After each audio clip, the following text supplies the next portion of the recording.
Welcome to the deep dive. Today we're plunging into a really compelling subject, Joseph's affliction. Mhm. Now, the material we've explored, it reveals this isn't just some ancient story about a famine. Not at all. Hmm. It's presented as a powerful prefigurement, really, of major global challenges maybe still to come. Exactly. So our mission today is to kind of extract the key nuggets from these texts. We want to understand both physical and spiritual scarcity. Yeah. And intense deception, too. That's a big part of it. Right, and the profound choices humanity might face down the line.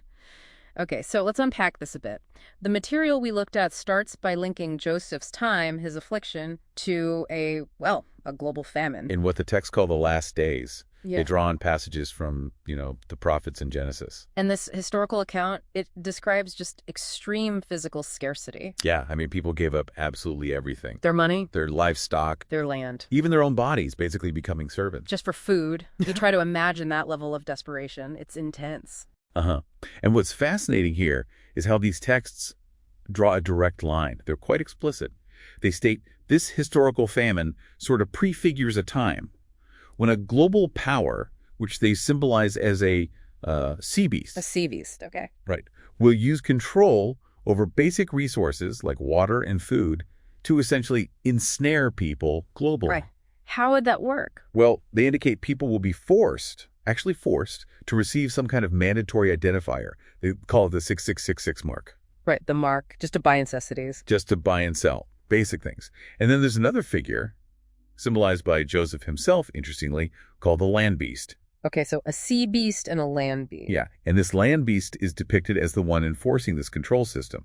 So just like Joseph used the food situation to make Egyptian servants of Pharaoh. Ah, I see the parallel. Exactly. These texts suggest this land beast figure will use essential resources to compel worship of the sea beast. Wow, okay, so that's the physical side. But you mentioned other layers. Right, and this really caught our attention in the sources. It's not just physical hunger. They emphasize a profound spiritual dimension. A spiritual famine. Precisely. They predict a famine of hearing the words of the Lord, suggesting that, in these times, finding genuine spiritual nourishment, finding truth, Becomes really difficult. increasingly difficult, yeah. The sources suggest even established religious structures, the church itself, might deviate, apostatize. So people could just drift away from truth without even realizing it. That seems to be the warning, which raises a really important question. Which is... How do you actually discern truth when these powerful deceptions are swirling around? Good point. What do the sources say about that? Well, they warn very clearly about a time when false Christs and false prophets will rise. Okay, performing signs. Oh, yeah. Great signs and wonders is the phrase used. Even things like causing fire to visibly come down from heaven. Fire from heaven, that's dramatic. Extremely. Yeah. And there's mention of a specific figure, a powerful deceiver called the son of perdition. He's foretold to actually sit in the temple, claiming to be God himself. Claiming divinity. Right. And this land beast figure we mentioned, Yeah. it compels the entire world to worship the sea beast. And if you refuse, if you don't take the mark, The texts state those who refuse will face death. It's described as a period of great tribulation. So if we put all this together, what does it actually mean for, the world or for individuals? Well, according to these sources, it paints a picture of a world where normal society could potentially collapse. Collapse how? Like private property might vanish, except maybe for those aligned with this beast system. And individual freedom. Could be extinguished. Yep.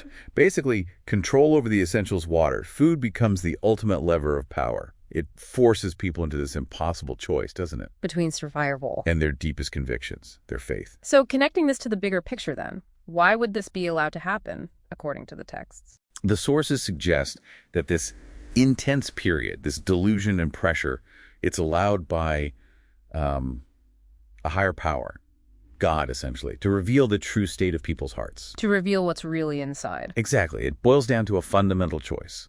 Who truly obeys God and resists this oppressive system, even if it means death. Versus who just prioritizes self-preservation above everything else. Right.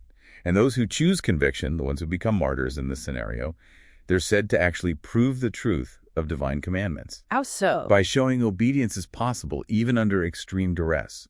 It ultimately exposes the lies of the deceiver, Satan, and paves the way for what the texts call a new creation.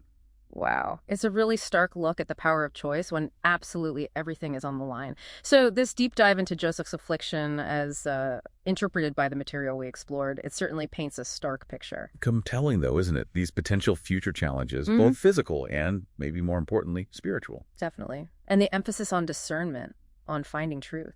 Yep. And holding on to conviction, especially when facing that kind of extreme pressure. It's truly profound. It really is. So as you listening, reflect on all this. Yeah, maybe think about this. Yeah. What really stands out to you about the power of personal conviction?